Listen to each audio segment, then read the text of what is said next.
Hey, Eagle fans, I'm Thomas Mott. Welcome to Photo of Eagles Now. Happy 4th of July weekend, and my gift to you on Celebrate Independence Day is a mailbag video with our subscriber mailbag questions that came in droves this week. I mean, some really good questions here. We're going to jump into this in just 1 second. First, give me your 4th of July plans down below right now. You doing fireworks? You going grilling? You going boating? I think I'm doing all three of the above. Let me know what you guys are doing for 4th of July down below right now.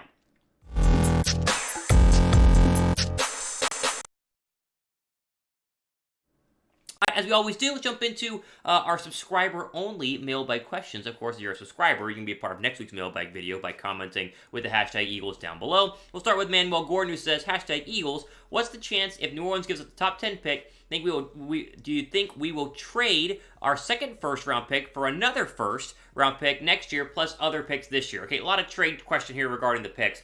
Let's just get to the meat of this question, top 10 pick. I think there's a good chance the Saints pick is top 15. I don't think it's going to be top 10. I don't know how bad the Saints are going to be. They're not a terrible roster. They have plenty of questions. Alvin Kamara, I saw potentially an 8-game suspension on Twitter the other day, depending on what happened with his arrest in Vegas during the Pro Bowl this past year? Yeah, it was a long time ago. So they might miss their best player. They get Michael Thomas back. At least you think they're going to get Michael Thomas back, although he's always been kind of upset with the Saints situation. Jameis Winston back from injury. That'll be a big question mark. Dennis Allen's your head coach. They have some nice pieces on the defensive line and the secondary as well. I don't think they're going to be, a 4 or 5 win team. I think a 7 or an 8 win football team, which would put them inside the top 15, which means Philadelphia should have a pick right around 13 or 14 via the Saints, and then their own pick, hopefully 25, 26, right? Unless you win a Super Bowl, then it's 32, but let's be, realistic here. 25, 26 in terms of their first-round draft pick. Yes, I could see them, trading back, getting additional draft picks, trying to have 2 more in 2024, but really, it gets to the point where you eventually just got to spend the draft picks that you have. Go get 2 starters. Do what you basically did in this year's draft. You got 2 starters. You got Jordan Davis,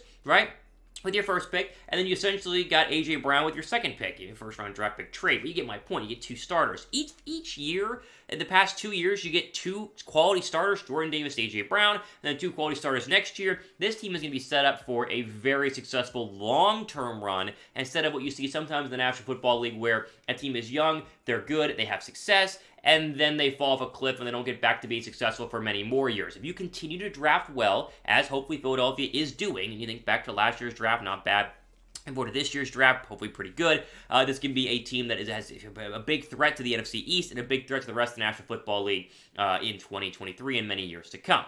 Okay, pin comment down below, answer this question. What will be the Eagles' biggest need in 2023? Right? Think forward to the draft. I don't even know what would be the number 1 draft pick in terms of position group in 2023, but give me your best shot. What will the Eagles' biggest need be in next year's draft? Answer down below right now.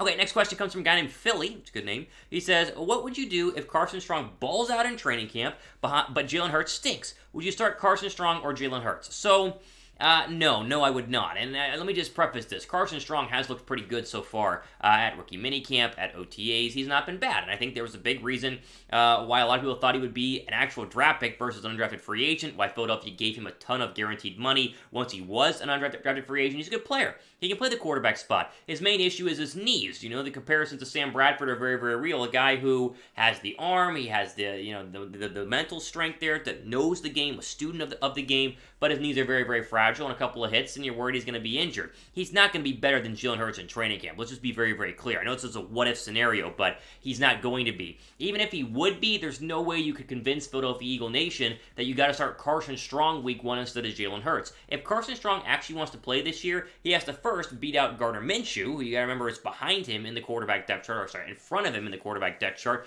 and then beat Jalen Hurts. Like, it would be a very, very, very incredible climb to see Carson Strong go ahead and do that. What Strong needs to do, just focus on making this roster, right? Focus on trying to win the backup quarterback job, because Gardner Minshew is one of the more solid backup quarterbacks in the entire National Football League. Not easy to do. And so while I think he is a solid pickup, I see a lot of Nate Sudfeld in him, kind of a ever-present backup quarterback who's ready to go at the drop of a hat, but never really plays that much.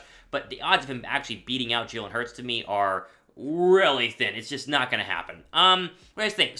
Subscribe down below if you guys think Hurts will score over 25 touchdowns in 2022. I'm a big confidence guy in terms of Jalen Hurts. I think he's going to ball out in 2022. Will he get over 25 touchdowns? If you think he will, subscribe, be a part of future mailbag videos, and plenty more great content like today's video going forward.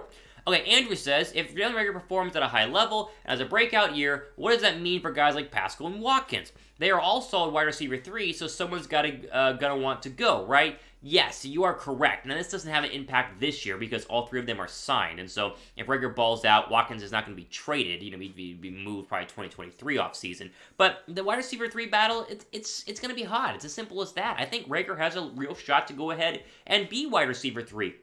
He was very effective in the slot at TCU. And one of the places that I think that they moved him around when he was a Horned Frog, got him in the open space, got him the football, and let him do his work after the catch. He's great after the catch. The explosiveness is 100% there. And I think now that he doesn't need to play outside, because you have A.J. Brown, you have Devontae Smith, his odds of being wide receiver 3 are very high. Now, we've heard about Quez Watkins. Talked about it in a video, was it yesterday? Was it the day before?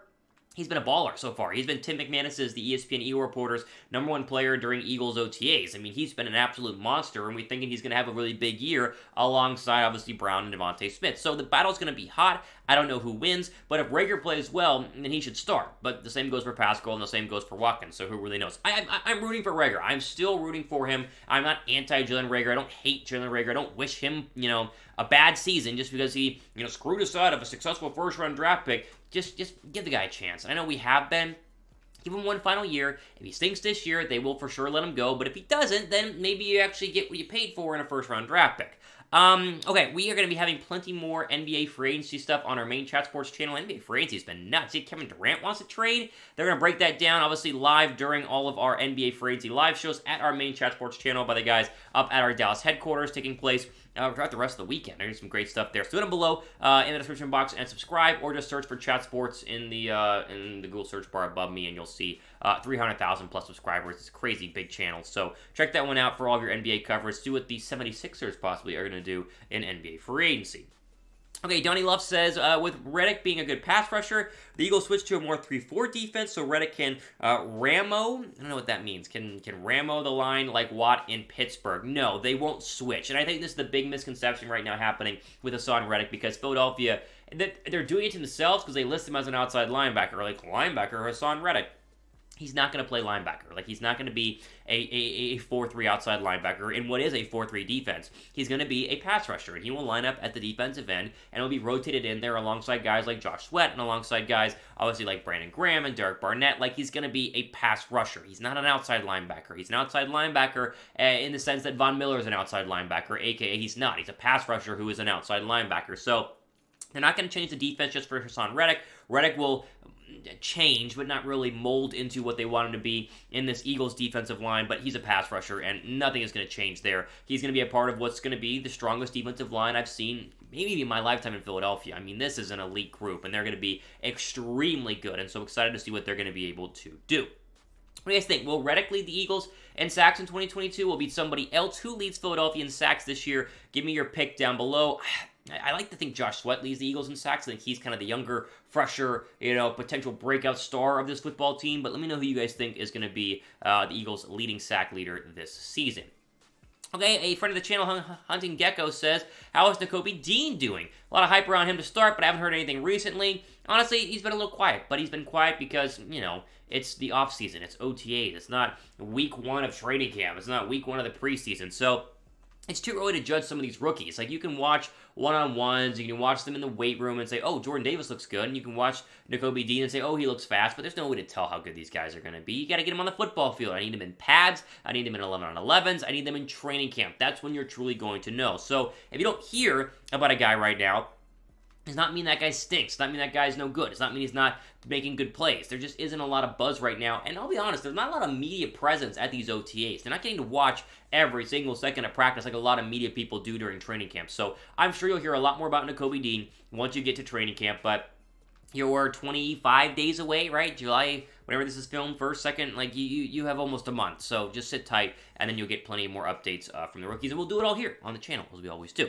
Okay, there you go. There's our mailbag video heading into the 4th of July weekend. You guys got to stay safe out there. Don't pull a Jason Pierre-Paul. Be smart with the fireworks. Of course, if you guys want to be a part of next week's mailbag video, hashtag Eagles in the comments section. As always, must be a subscriber. You got to be a subscriber to be a part of the channel. So go down below and give me some questions. That way I can be ahead of the game for next week's mailbag video. And, of course, follow me on Twitter. You guys don't get your question asked, you can always ask it or answer. You can always ask it on my Twitter account in the DMs at RealTimeWithMott, my personal Twitter account, the one that I run. So if you guys want to be a part of that, go ahead and give me a follow. I'm trying to get to 4K followers on Twitter, so help me go ahead and get to that number. Okay, ultimately today on our Philadelphia Eagles mailbag video. For producer Trace, I'm Thomas, signing off for the rest of your day.